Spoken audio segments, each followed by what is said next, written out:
आपने भी मान लिया, कोई दो राय तो नहीं ना इसमें कि प्रभु एक है, वही अल्लाह है, वही गॉड है, वही है, जो भी जिस भाषा में को वही है। फर्क क्या है? फर्क ये है कि हमारे पूर्वजों ने भगवान बताने के साथ साथ हमें अपनी सभ्यता, अपना कल्चर, अपनी ट्रेडिशन और अपनी परंपराएं भी सिखाई। और गलती क्या करी, ये नहीं कहा कि ये परंपरा है, ये नहीं कहा कि ये सभ्यता है, ये नहीं कहा कि ये हमारे जोग्राफिकल नीड है, सबका नाम दे दिया कि ये तुम्हारा धर्म है, ये सब तुम्हारा धर्म है। माँ ने बच्चे को दूध पिलाना है तो ये नहीं कहा कि तेरे को तेरा दूध पिलाना तेरा फर्ज है, क्या कहा, ये माँ का धर्म है। भाई ने भाई की मदद करनी है तो ये नहीं कहा कि तेरी रिस्पॉन्सिबिलिटी है कि तू अपने भाई की मदद कर, क्या कहा, भाई का धर्म है कि भाई की। राजा ने प्रजा की सेवा करनी है, ये उसकी रिस्पॉन्सिबिलिटी, उसकी ड्यूटी है, तो उसको ये नहीं कहा कि ये तेरी ड्यूटी है, कहा क्या, ये राजे का धर्म है। तो जितनी रिस्पॉन्सिबिलिटी थी, जितनी ड्यूटी थी, जितनी करने के काम थे, उन सबको समझाने का आसान तरीका क्या बना दिया, धर्म। अब सभ्यता अलग अलग है। हिंदू सभ्यता अलग है, जो हिंद महासागर से शुरू हुई थी, और श्रीलंका जहाँ तक समुद्र है, हिंद महासागर, इसके बीच में जितने लोग रहते थे उनकी एक है। इसीलिए हमारी सभ्यता भी वही है जो पाकिस्तान की है, जो बांग्लादेश की है, सभी हमारी सबकी सभ्यता एक है, मानते, धर्म अलग अलग हो सकते हैं। पर इस्लाम पैदा हुआ अरब में, रेगिस्तान में, उनकी सभ्यता अलग थी, खाने पीने की अलग थी, रहन सहन की अलग थी, क्योंकि उनका जोग्राफिकल नीड दूसरे थे। क्रिश्चियनिटी पैदा हुई यूरोप में, उनकी सभ्यता अलग थी। अब पादरियों ने, मौलवियों ने और पंडितों ने क्या करा, सभ्यता की जो गोली थी उसको धर्म में लपेट के सबको खिला दिया। अब सभ्यता अपनी अपनी है, कल्चर अपना अपना है, ट्रेडिशन अपने अपने हैं, परंपराएं अपनी अपनी हैं, तो उनके बीच में मतभेद है, उनके बीच में क्लैश है। और उस क्लैश और उस मतभेद को, जो क्लैश ऑफ सिविलाइजेशन है, जो क्लैश ऑफ क्या कहते हैं कल्चर है, उसको हमने कह दिया ये हमारा क्लैश ऑफ रिलीजन है। और रिलीजन के नाम पे हमने इतने कत्लेआम और इतना मारकाट और इतना सब कुछ करना शुरू किया, जबकि रिलीजन इनमें से एक भी बात नहीं सिखाता। बताओ कौन सा धर्म कहता है झूठ बोलो? सारा क्या कहते हैं? तो ये कॉमन हो गया। कौन सा धर्म कहता है किसी की हत्या करो? सब कहते हैं रक्षा करो, ये तो कॉमन हो गया। कौन सा धर्म कहते हैं कि अन्याय करो? सब कहता है अन्याय करो, ये तो कॉमन हो गया। कौन सा धर्म है जो कहता है कि किसी की मदद ना करो जो तुमसे कमजोर हो, या दान ना दो, या सेवा ना करो? तो ये कॉमन हो गया। चैरिटी अंग्रेजों में भी है, खरात जो है वो मुसलमान भी बांटते हैं, दान हम भी करते हैं। तो ये इतनी सारी कॉमन चीजें जो हैं वो हमें कोई नहीं बताता, और धर्म यहाँ खत्म हो जाता है। ये 5 चीजें 6 चीजें कर लो, तुम्हारा धर्म खत्म। बाकी जो कुछ तुम करते हो वो धर्म नहीं है, वो कल्चर है, वो रिलीजन नहीं है। अब अगर आपको बात समझ में आ गई तो ठीक, आप अगर उदाहरण चाहो तो मैं आपको उदाहरण भी दे सकता हूँ। उदाहरण चाहिए? बात तो समझ में आ गई। समझ में आ गई? नहीं, उदाहरण दूं, ज्वलंत उदाहरण। एक उदाहरण देता हूँ। आपके यहाँ किसी की मृत्यु हो जाती है तो आप क्या करते हो? डेड बॉडी का क्या करते हो?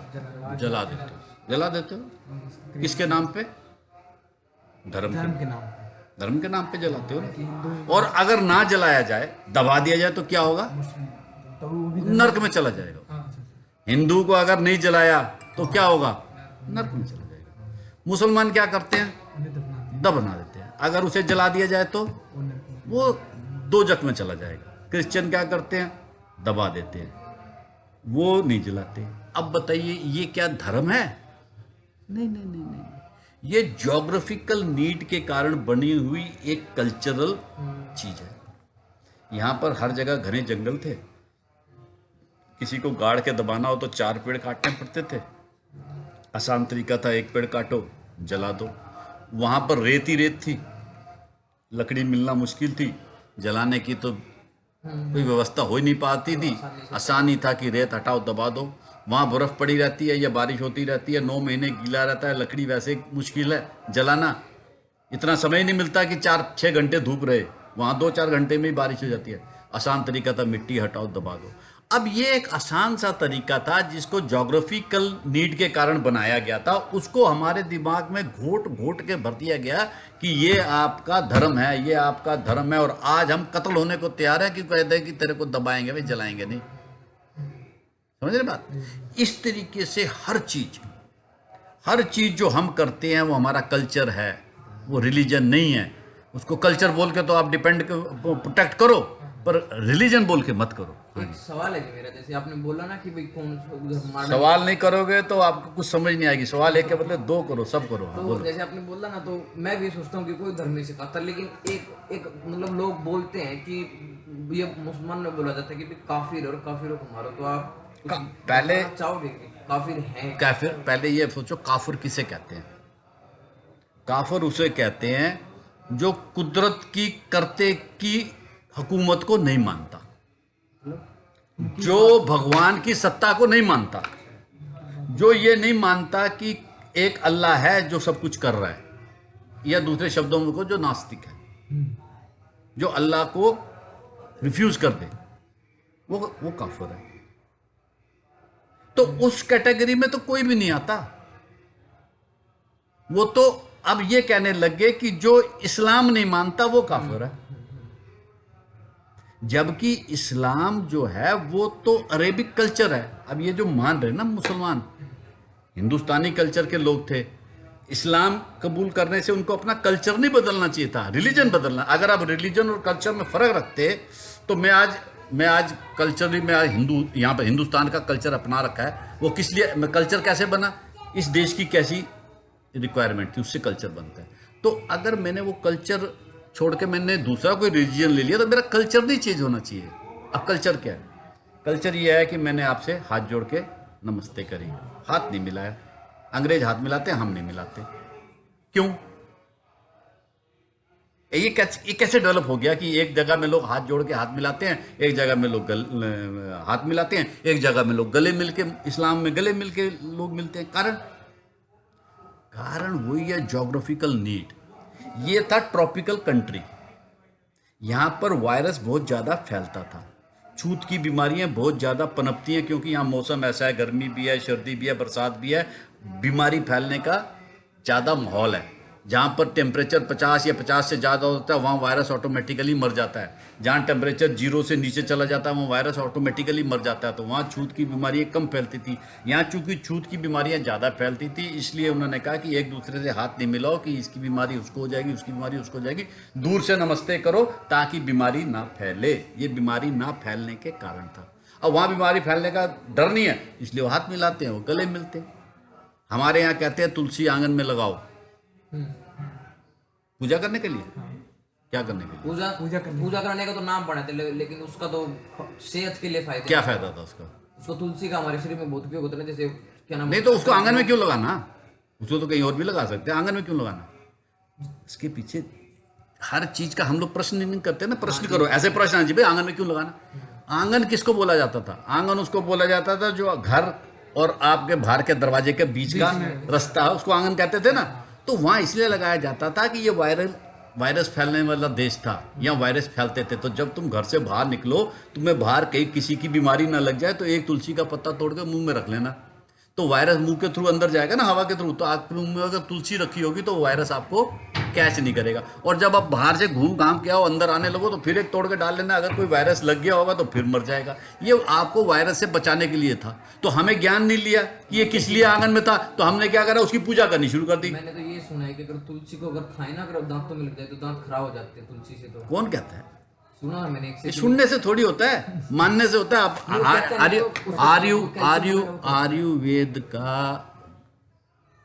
पता करो कि तुलसी की क्या प्रॉपर्टी है। तुलसी एक ऐसा चीज है जिसके रस से आपको वायरस नहीं होते। तो कैसे हो जाएगा उससे? खाना खाने से, पत्ता दांतों से नहीं, वरना पी तो बेशक लो, उसका पानी वगैरह रस वगैरह में तो कोई दिक्कत नहीं है। खाने से भी कुछ नहीं होता, कुछ नहीं होता। तुलसी खाने से कुछ नहीं होता। तुलसी सबसे अच्छी चीज़ है, हल्दी सबसे अच्छी चीज़ है, ये सब नीम सबसे अच्छी चीज़ है। ये अच्छी चीज़ें हैं जो उन्होंने खोज के रखी थी। ना तो ये इससे नहीं होता। ये हमारी हर परंपरा इसी तरीके से बनी थी। पर हमने परंपरा को धर्म मान लिया, धर्म को परंपरा मान लिया, कंफ्यूज। अंधाधुंध उसको वो करने लगे, जो उसके पीछे साइंटिफिक चीजें थी वो नहीं मानते हम, उसका पता ही नहीं हमें ये नहीं पता तिलक लगाते क्यों है, लेकिन तिलक लगाते हैं क्योंकि लगाते हैं ना।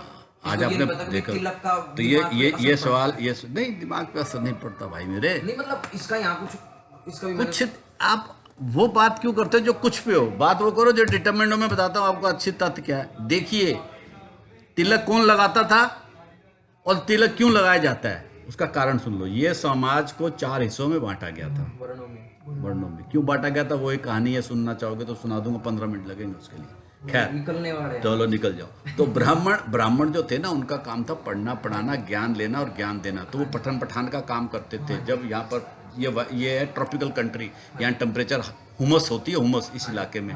तो वो क्या होता था कि जब आप ज़्यादा पढ़ने पढ़ाने का काम करोगे तो आपके माथे में गर्मी आ जाती। जैसे ही हमारे दिमाग का टेम्परेचर 1 डिग्री बढ़ जाए तो हमारे सोचने की शक्ति 10 डिग्री कम हो जाती है। जितना कहते हैं ठंडा रहेगा आदमी का दिमाग, उतना वो सोचेगा, और जितनी उसके दिमाग में गर्मी आ जाएगी उतना सोचना उसका कम हो जाएगा। इसलिए कहते हैं गुस्से में पागल हो गया। अगर पूरा ही टेम्परेचर हाई हो गया तो सोचना बिल्कुल खत्म हो गया।